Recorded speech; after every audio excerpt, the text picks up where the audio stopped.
One of my favorite Bible verses says, "Cast your cares upon God." And Peter writes that phrase, "cast your cares." And cast is such a fisherman phrase.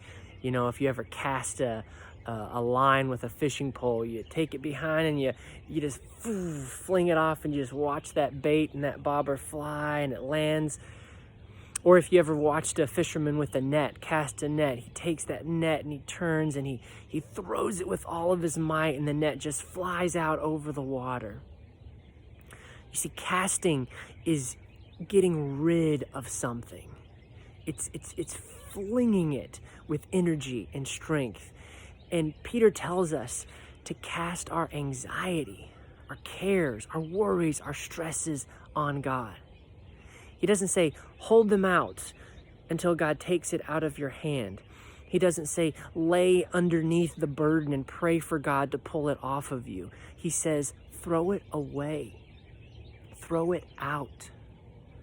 So today, as you look at whatever's holding you down, whatever that anxiety is, I challenge you to speak it out loud and cast it on Jesus. Lord, I give you my bills. I throw them on you and ask that you help me with it. Father, I give you my health.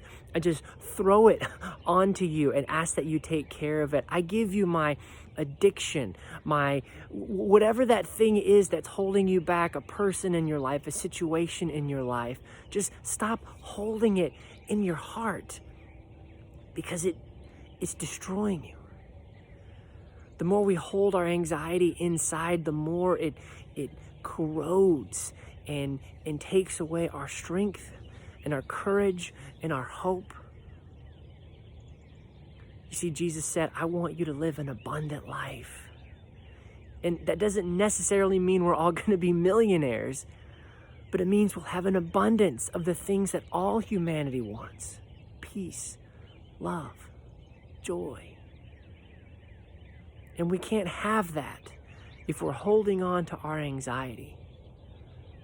We've got to empty our hearts and our hands to be able to grasp the blessings that God wants to give us today. And it starts by you throwing your fears, throwing the darkness, throwing your anxiety on God. And the end of the verse is amazing because it says, because he cares for you. You see, sometimes we look at God and we think, does he really even care? Does he notice? Does he care that I've lost my keys? Does he care that I've lost my job? Does he care that I've lost my health? And Peter says, yes, he cares. Peter, the guy who was drowning, and he called out, Lord, save me. And immediately Jesus grabbed his hand and pulled him up. Cast your cares on God because he loves you. You are not called to walk under the burden of your anxieties. You're called to walk under the burden of Christ. And Christ says, yoke yourself with me because my burden is light. So today, chuck it. Throw it as far away as you can. Speak it out loud and throw it on Jesus. And then he'll put his light burden on you. And he promises to walk with you today. God bless.